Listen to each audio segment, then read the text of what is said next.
로마서 여행을 하면서 전반부 11장까지를 통해서 하나님으로부터 받은 선물은 바로 구원의 선물이었지요. 이 구원의 선물은 우리의 행위와 전혀 상관없이 값없이 은혜로 주신 크고 놀라운 선물이기에 이 선물의 의미를 깨닫는 자마다 삶이 바뀌고 달라지는 놀라운 은혜의 역사가 일어남을 우리가 기독교 역사를 통해서 보게 됩니다. 우리들도 또한 그들 가운데 한 사람이죠. 나 같은 죄인 살리신 그 은혜 놀라와. 이 구원의 은혜가 얼마나 크고 놀라운 것인지를 잘 알고 있었기 때문에 그 이전까지 그야말로 세상에서 방탕하게 살았던 삶을 이제 전혀 다른 어둠의 삶을 빛의 삶으로 그렇게 바뀌어지는 것을 볼 수가 있습니다. 이어서 로마서 12장부터 주시는 말씀은 그 구원을 아름답게 완성해 가기를 바라시는 우리를 향한 하나님의 기대라고 말씀드릴 수가 있겠습니다. 구원받은 자녀답기를, 죄악된 세상에서 승리의 삶을 살아주기를, 그 기대와 바람이 담긴 말씀이 바로 그러므로였습니다. 그러므로 너희 몸을 하나님이 기뻐하시는 거룩한 산제물로 드리라. 이것이 하나님께서 기뻐하시는 영적 제사라고 그렇게 들려주지요. 즉 우리들이 세상에서 살아가는 삶이 우리 하나님께서 기뻐하시는 또 다른 영적인 예배가 되어진다. 제사가 되어지는 것이다. 그만큼 그 안에 하나님의 기대, 하나님의 바람, 이런 부분들이 들어있음을 충분히 이해할 수 있지요. 그렇습니다. 우리의 구원은 죽어서만 가는 미래의 사건이 아니라 지금 여기에서 완성해 가는 삶이라고 하는 사실을 그렇게 들려주고 있는 것입니다. 우리의 구원은 예수 그리스도로 말미암아 이미 already, 영어로 이미 시작되었습니다. 그러나 우리가 살고 있는 이 세상은 아직 악의 세력이 여전하며 세상의 고통은 끝나지 않았지요. 우리는 여전히 질병과 죽음, 그리고 유혹과 고통이 존재하는 세상에서 살아갑니다. 따라서 하나님께서는 구원받은 우리들이 성령 안에서 아직 not yet, 이렇게 말하죠. 영어로 아직 오지 않은 완전한 나라를 소망하며 살기를 기대하시는 것입니다. 따라서 이 땅을 살아가는 우리들에게는 필연적으로 구원이라고 하는 것은 이미 우리가 구원을 받았죠. 그러나 아직 또 그것을 기다리는 이미와 아직의 사이를 우리는 살아가고 있습니다. 그러므로 여전히 우리가 살고 있는 세상은 고통과 괴로움과 그리고 삶의 어려움과 유혹, 이 모든 것이 존재하고 있는 이 세상을 살아가고 있기에 이미와 아직 사이에서 살아가는 우리들은 거룩한 영적인 긴장을 가지고 살아가기를 원하신다는 거예요. 누가? 우리를 구원하신 하나님께서. 이와 관련해서 오늘은 보다 이제 직접적으로 말씀을 들려주세요. 자, 11절 말씀을 보시면 11절 같이 읽겠습니다. 시작. 또한 너희가 이 시기를 알거니와 자다가 깰 때가 벌써 되었으니 이는 이제 우리의 구원이 처음 믿을 때보다 가까웠음이라. 이 시기를 알거니와 깰 때가 벌써 되었으니 때가 가까웠음이라. 때가 가까웠다니. 네. 성경이 우리에게 가르쳐 주시는 역사관이 있어요. 이름하여 이것을 기독교적 역사관이라고 그래요. 그래서 이 기독교적 역사관은 시작과 끝이 있는 역사관, 이것을 이름하여 종말이다, 이렇게 표현해요. 성경 공부 시간을 통해서 잘 이해하고 있습니다만 기독교의 역사관은 이처럼 직선적 역사관이 시작이 있고 끝이 있는 역사관 가운데 물론 또 다른 역사관이 있어요. 순환론적, 역사는 돌고 도는 거야, 뭐 이런 역사관이 있죠. 그러나 기독교의 역사관은 시작과 끝이 있는 역사관입니다. 자, 계시록 22장 13절 말씀을 보시면 계시록 22장 13절 같이 읽겠습니다. 시작. 나는 알파와 오메가요 처음과 마지막이요 시작과 마침이라. 그렇죠? 그렇습니다. 이것을 기독교적 역사관 또는 종말론적 역사관 이렇게 말합니다. 그러므로 하나님께서는 역사의 종말을 정해놓고 계시는 것입니다. 우리 인생의 끝이 있는 것처럼 우리 모든 인생은 태어나는 그 순간부터 우리 인생의 끝을 향해서 가고 있는 거예요. 이것이 거짓 없는 우리의 인생의 모습이에요. 우리는 각자 우리의 정확한 끝을 알 수는 없어요. 다 모르고. 그러나 한 가지 분명한 사실은 끝이 있다는 사실, 이것을 우리는 죽음이라고 말하죠. 마찬가지로 역사에도 끝이 있습니다. 크리스찬의 삶이 거룩한 긴장을 가지고 살아야 되는 이유인 것입니다. 그렇다면 하나님께서는 어떤 사람에게 이런 종말 의식을 갖게 하시는 것일까? 누가 이런 종말 의식을 갖게 될까요? 그렇습니다.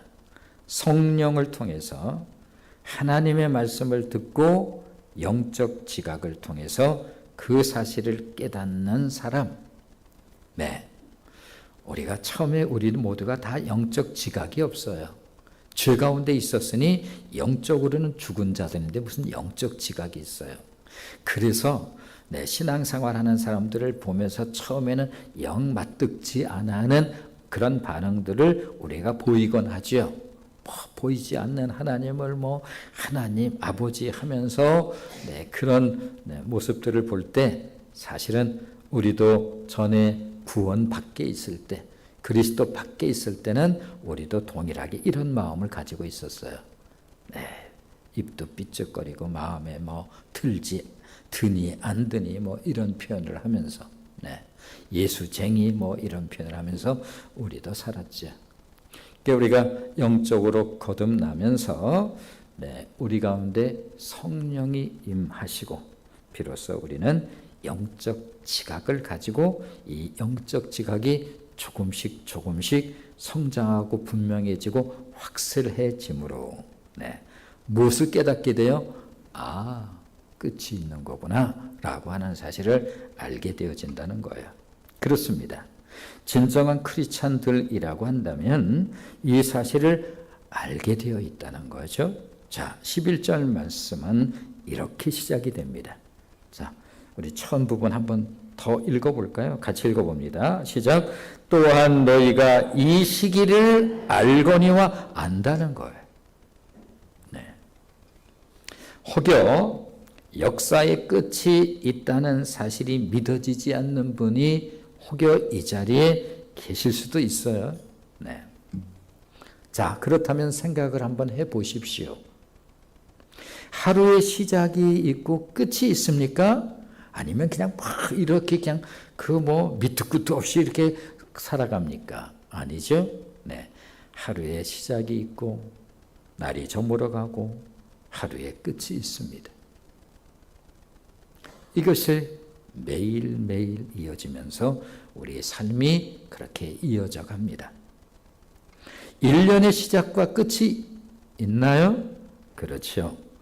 이제는 1월도 지나고 2월, 3월, 4월도 지나가고 이젠 5월의 날들을 지나고 있습니다만 5월도 조금 있으면 지나가겠지요. 무엇? 1년의 끝을 향하여.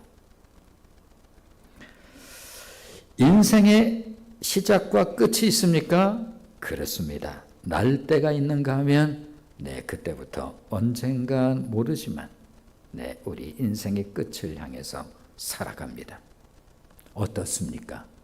이해가 되시나요? 그런데 역사의 시작과 끝이 왜 없겠어요? 그러므로 구원받은 그리스도인들은 이와 같은 지각을 가지고 있다는 것입니다. 그렇다면 종말 의식이 있는 사람과 없는 사람은 어떻게 다를까? 오늘을 사는 삶의 의식이 다르겠지요.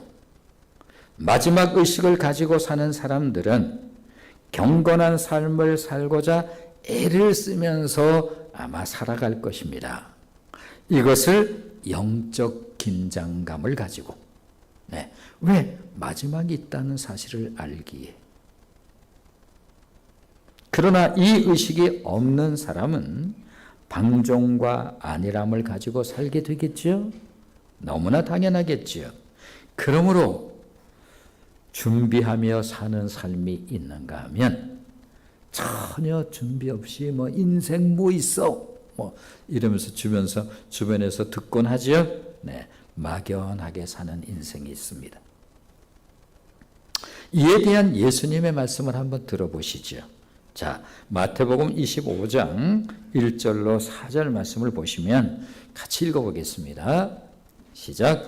그때의 천국은 마치 등을 들고 신랑을 맞으러 나간 10처녀와 같다 하리니 그 중에 5은 미련하고 5은 슬기 있는 자라. 미련한 자들은 등을 가지되 기름을 가지지 아니하고 슬기 있는 자들은 그릇에 기름을 담아 등과 함께 가져갔더니 비유로 예수님이 들려주신 거예요. 신랑이 올 때가 있다. 우리는 모두가 신부예요. 여기는 성에 대한, 성구분에 대한 얘기가 아니라, 그 신랑을 맞으러 나간 10처녀인데, 5처녀는 준비 없는 처녀, 그냥 사는 거죠. 그런데 5은 슬기로운 처녀라. 미련한 자들은 인생 있어, 이렇게 살아가는 사람들이라 등이 필요한지 아닌지, 그죠? 기름이 없는데 등만 가지고 있으면 그 무슨 의미가 있겠어요? 그러나 슬기 있는 자들은 그릇에 기름을 담아 영적 긴장감을 가지고 등과 함께 가져갔더니, 이 거룩한 긴장을 바울은 오늘 우리들에게 이렇게 들려주고 있습니다. 자, 11절 하반절을 주목하면서 이제 11절이 이제 눈에 들어와요. 11절이. 자, 11절을 다시 한번 같이 읽어보면서 하반절에 좀 주목을 해봅니다. 같이 읽겠습니다. 시작. 또한 너희가 이 시기를 알거니와 자다가 깰 때가 벌써 되었으니 이는 이제 우리의 구원이 처음 믿을 때보다 가까워졌다 이렇게 말해요. 우리 구원이. 이미와 아직의 의미가 뭔지 이제는 이해가 조금 되실 거예요. 여기에서 우리는 한 가지 중요한 교훈을 얻게 됩니다. 우리보다 오래전에 살았던 바울이 구원 이후에 이와 같은 긴장을 가지고 살았다고 한다면, 그때에 비교하면 이제 우리의 구원이 그때와는 비교할 수 없을 만큼 더 가까워졌겠지요. 끝을 향해서. 바울 때보다 우리는 지금 훨씬 더 가까워진 때를 살아가고 있습니다. 따라서 여기서 말하는 구원은 주님의 재림과 함께 우리가 진실로 영화롭게 되는 때가 온다. 이렇게 말해요. 굉장히 중요한 사실을 여기서 우리는 발견하게 됩니다. 바울은 이때를 일컬어서 로마서 38장 30절 말씀을 통해서 우리 구원의 놀라움을 이렇게 들려주고 있습니다. 이제는 로마서 8장 30절 말씀도 이해가 되어져요. 자, 한번 같이 읽어볼까요? 로마서 8장 30절. 자, 시작. 또 미리 정하신 그들을 또한 부르시고, 여기까지. 또 어떻게 예수 믿게 됐어요? 이래저래서 귀찮게 하고 그래서 교회 자고 그래서 갔지요. 아니면 내 삶에 좀 어렵고 내 몸에 질병이 있어서 또는 경제가 여러 가지 삶에 어려서 이런 이유로 교회에 나올 수는 있습니다만 실제 그 이면에는 하나님께서 에베소서를 통해서 말씀하신 것처럼 태초에 우리를 하나님이 택정하시고 미리 정하신, 보이십니까? 또 미리 정하신 그들을 또한 그렇게 부르심으로 그들을 또한 의롭다 하시고 11장까지를 말하는 거죠. 의롭다 하시고 칭의, 우리가 죄악 가운데 있는 우리를 예수 그리스도로 말미암아 예수 그리스도의 의를 우리에게 덧입혀 주사 우리를 의롭게 여겨주시고 의롭다 하시고, 이어서 읽습니다. 시작. 의롭다 하신 그들을 또한 영화롭게 요게 기다리고 있는 거예요. 우리를. 우리의 구원은 그러므로 칭의로 끝나는 것이 아니라 영화로 끝이 나는 것임을 우리에게 들려주고 있지요.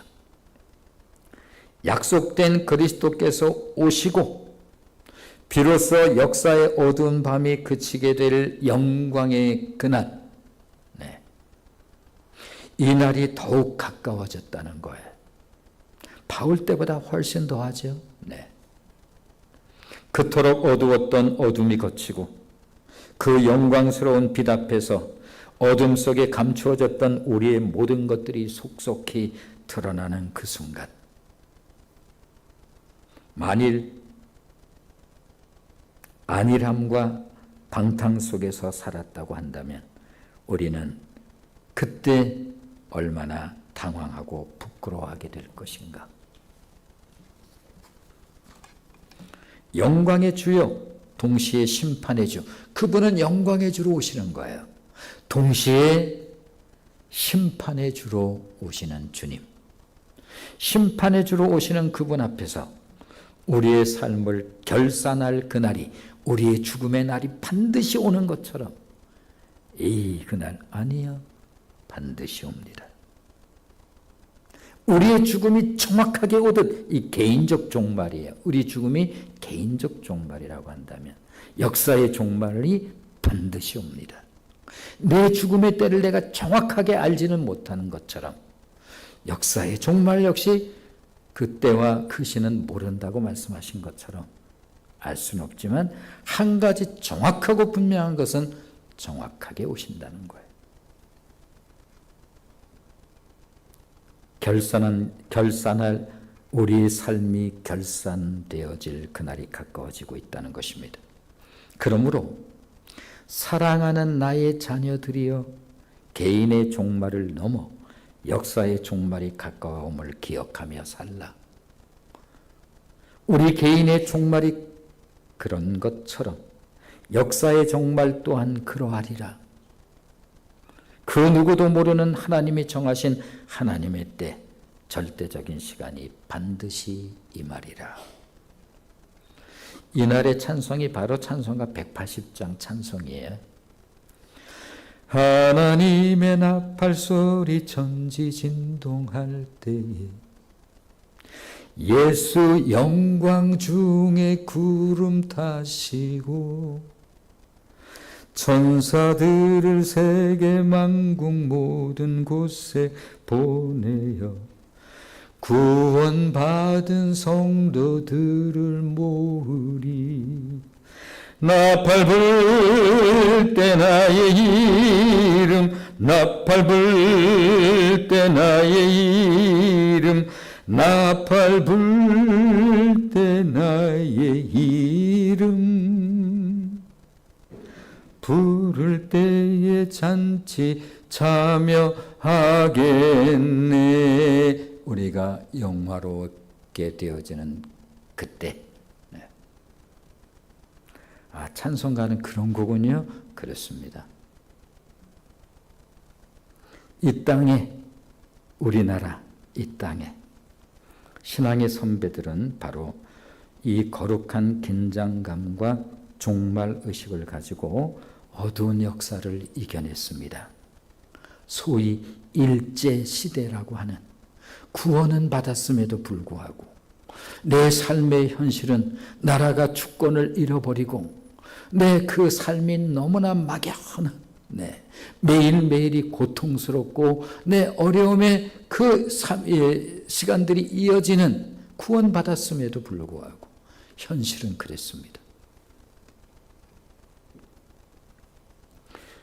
바로 이 거룩한 긴장감을 가지고, 종말의식을 가지고 어두운 역사를 이겨냈습니다. 주기철 목사님도 그렇고 손영원 목사님도 그렇고 또 다른 그 당시에 소수의 크리스찬들이 다 그랬죠. 그래서 하늘에 한 점 구름만 또 올라도 오늘 주님 오시려나. 마라나타 신앙이라고 하는 거죠. 오늘 주님 오시면 좋겠다. 그러면 이 어려움의 시간들이 끝나겠지. 그 가운데 안희숙 여사라고 하는 분이 있었습니다. 죽음의 감옥에 갇혔습니다. 일제 감옥에. 죽음의 시간이 바로 눈앞에 다가왔습니다. 그때 우리나라가 해방이 되어서 감옥에서 나왔어요. 그분이 쓴 나라를 잃었던 일제시대에 일제에 저항하며 종말신앙으로 어두움을 이겨냈습니다. 그분이 쓴 책 제목 죽으면 죽으리라, 죽으면 살리라, 당신은 죽어요 그런데 안 죽어요. 매우 종말론적 그런 느낌을 우리 충분히 가질 수 있는 그런 책들을 썼습니다. 우리의 신앙의 선배들이 그 당시에 즐겨 불렀던 찬양입니다. 내일은 난 몰라요. 하루하루 살아요. 불행이나 여행함도 내 뜻대로 못해요.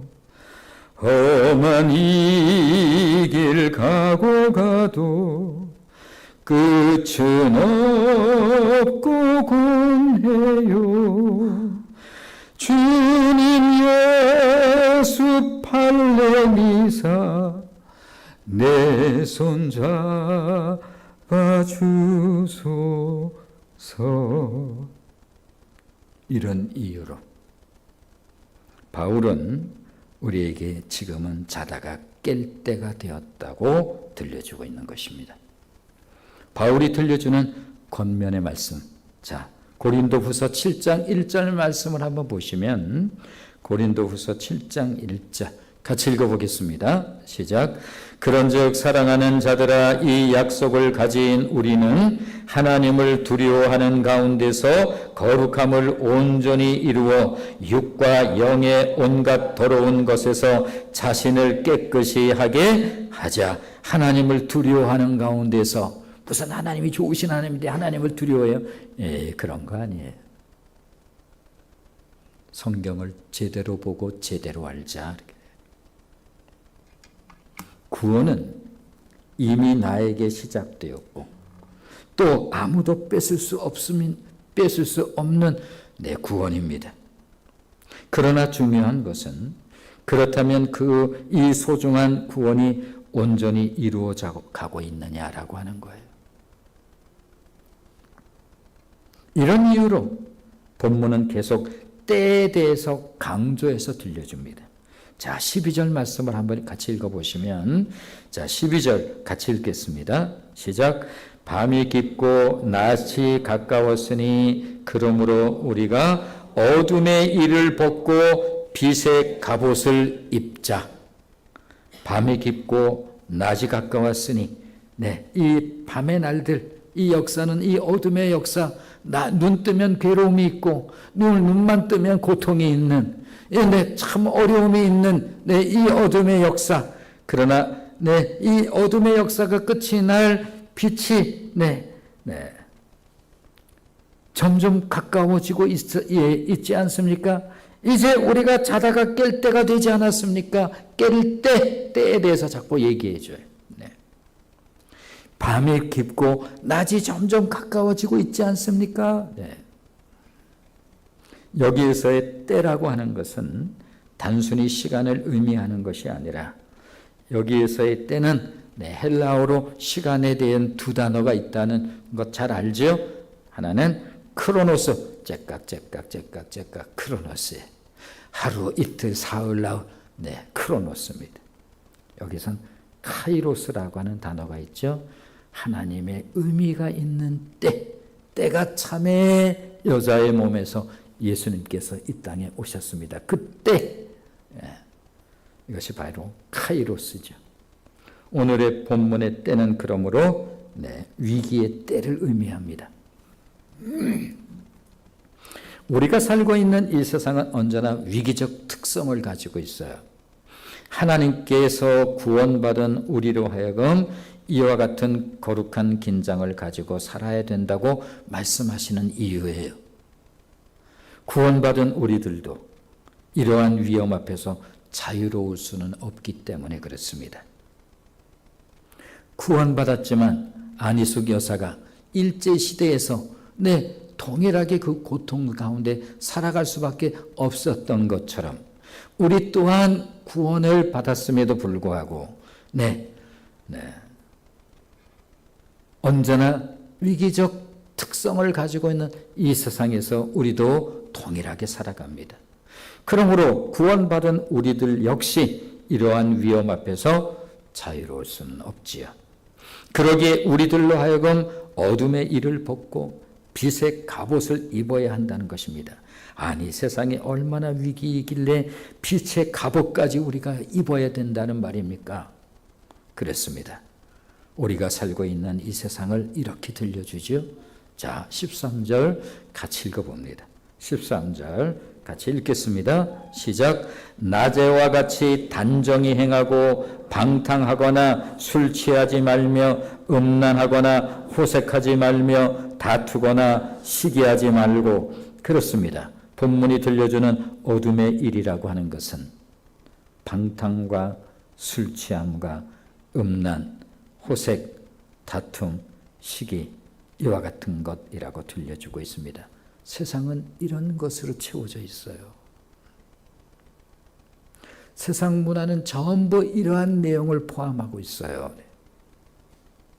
만일 우리들에게 거룩한 긴장이 없다면 언제든지 우리들 또한 이 어두움의 영향을 받을 수밖에 없다는 것입니다.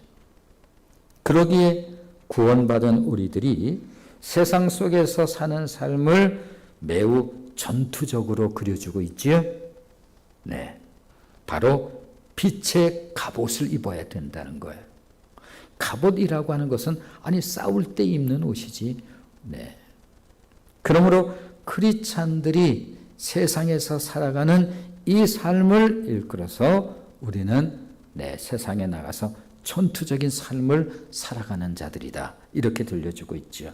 만일 그렇지 아니하면 죄의 공격에 언제든지 노출될 수 있기 때문에, 죄의 불화살이 언제나 우리 가운데 파고들 수 있기 때문에, 그런 의미에서 14절은 이 갑옷이 어떤 갑옷인지 정확하게 가르쳐줘요. 그럼 빛의 갑옷이 뭡니까? 거기 반짝이는 겁니까? 자, 14절 말씀을 보시면 14절 같이 읽습니다. 시작. 오직 주 예수 그리스도로 옷 입고 정욕을 위하여 육신의 일을 도모하지 말라. 정확하게 가르쳐줘요. 성경은 언제나 그렇습니다. 잘 싸워봐 한번, 이런 거 없어요. 우리 신앙생활이 귀하고 귀한 것은 우리 하나님은 어떤 분이신가? 한번 잘해봐 이런 거 없어요. 정확하게 가르쳐 주십니다. 빛의 갑옷이 뭔데요? 거기서 막 빛이 막 나오는 거, 뭐 그런 옷입니까? 반짝반짝이는? 바로 빛의 갑옷은 주 예수 그리스도를 말합니다. 예수 그리스도의 갑옷의 의미가 뭘까요? 그러면 갑옷은 말씀드린 것처럼 전쟁에서 적의 공격으로부터 보호하기 위해서 입는 옷이 갑옷이에요. 따라서 그리스도인의 삶이라고 하는 것은 영적인 의미로 보면 영적 싸움이라고 할 수 있죠. 그래서 바울이 디모데후서 그의 인생의 끄트머리에서 이렇게 쓰죠.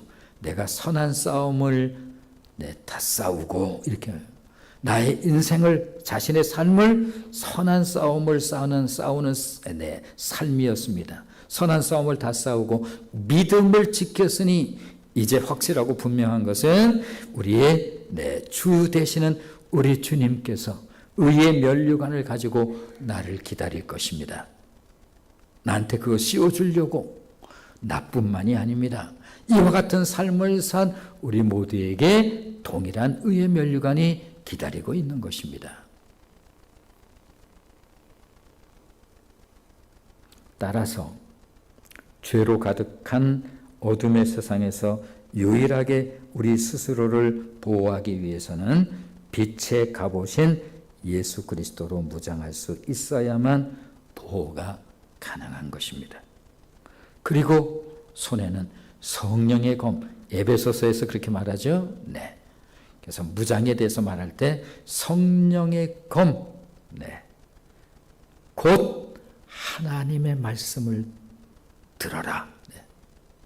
한 손에는 성령의 검이라고 말해요. 무엇을? 하나님의 말씀을.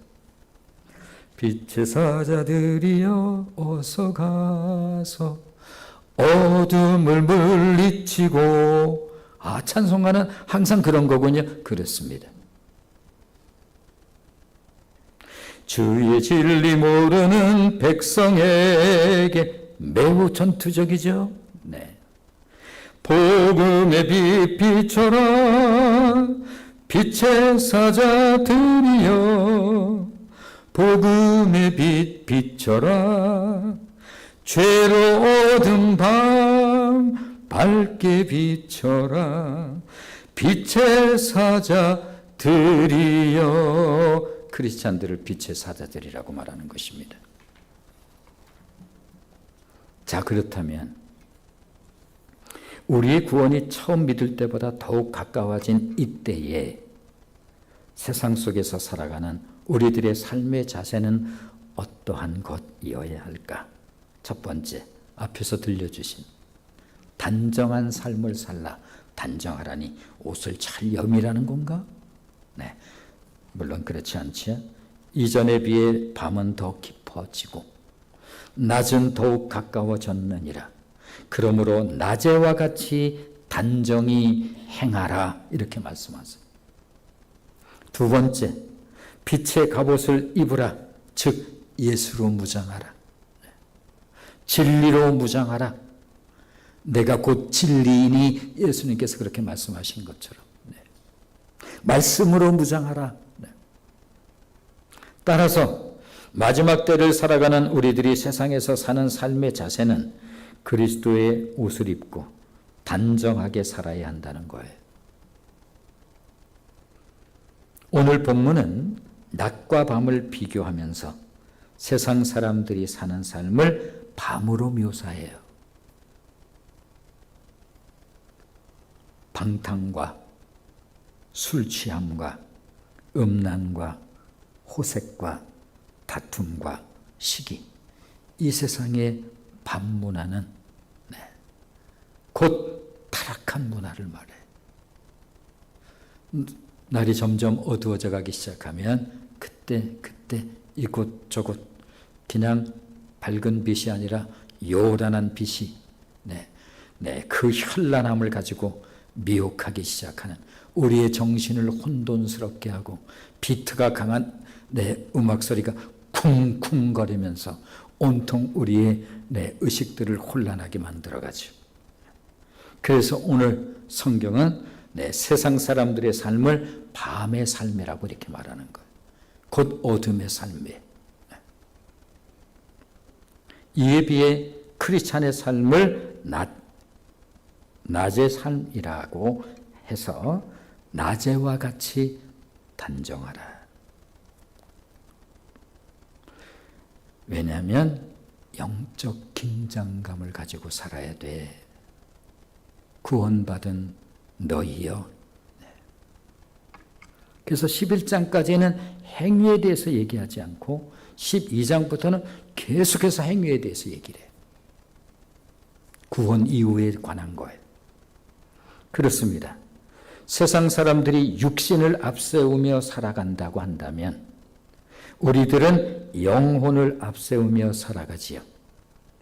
그들은 모든 것을 가지고 천년 만년 누릴 것처럼 살아가다가 전혀 준비 없이 삶의 끝을 마주하게 됩니다.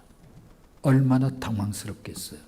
천년 만년 살 것처럼 그런 의식 가지고 막 살았는데 창고도 크게 져놓고 성경에 나오는 거예요. 그는 창고를 오늘 밤 너의 생명을 데려가면 그게 무슨 의미가 있겠느냐. 준비 없이 맞이하는 종말. 우리는 더 나은 본향을 알기에 마지막을 준비하며 나그네처럼 살아갑니다.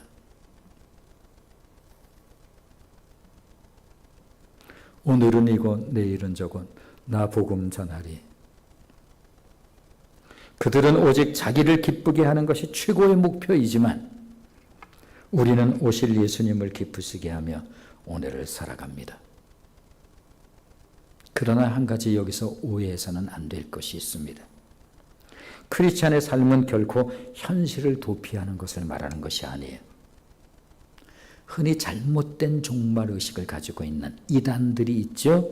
소위 말해서 시한부 종말이라고. 이렇게 막 생활들 다 팽개치고 주님을 준비한다고 그러면서 그것은 지극히 성경을 모르는 행위들이에요. 예수님은 언제나 우리의 모델이었습니다. 예수님은 이 땅에서 어떻게 당신의 마지막을 사셨는지요. 한마디로 마지막까지 최선의 삶을 살다가 그분은 원래의 자리 승귀 돌아가셨습니다. 원래의 자리 승천하셨습니다. 우리 예수님 보여주죠. 죽음이 끝이 아니란다. 나의 사랑하는 자녀들이여, 하나님이 들려줍니다. 죽음이 끝이 아니란다.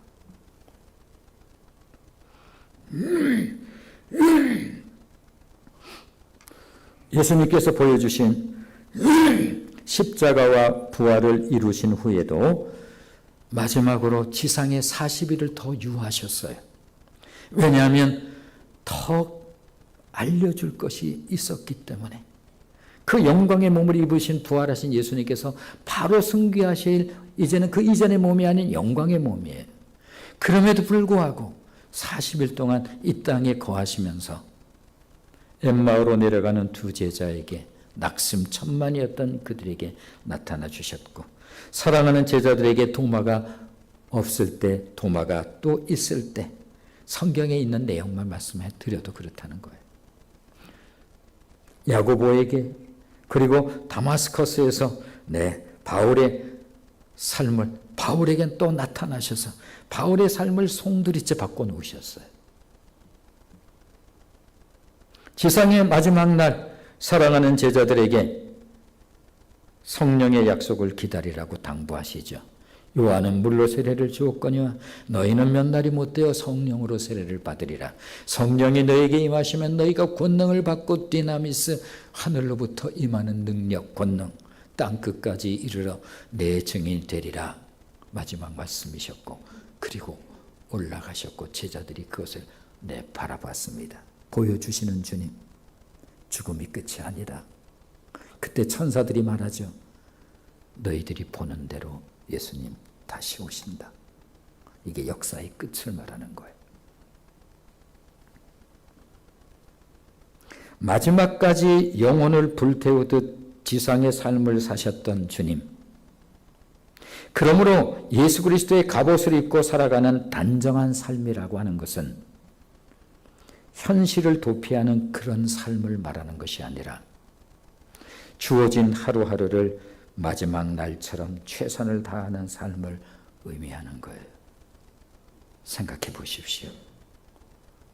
우리 인생 속에 예수님을 만난 이후처럼 멋진 인생이 있습니까? 없습니까? 없는 거예요. 왜? 인생을 알고 살기 때문에. 이것이 진정한 신앙의 의미인 거예요. 오늘이 마치 그날인 것처럼 살아가는 이들이 크리스찬입니다. 멋지죠?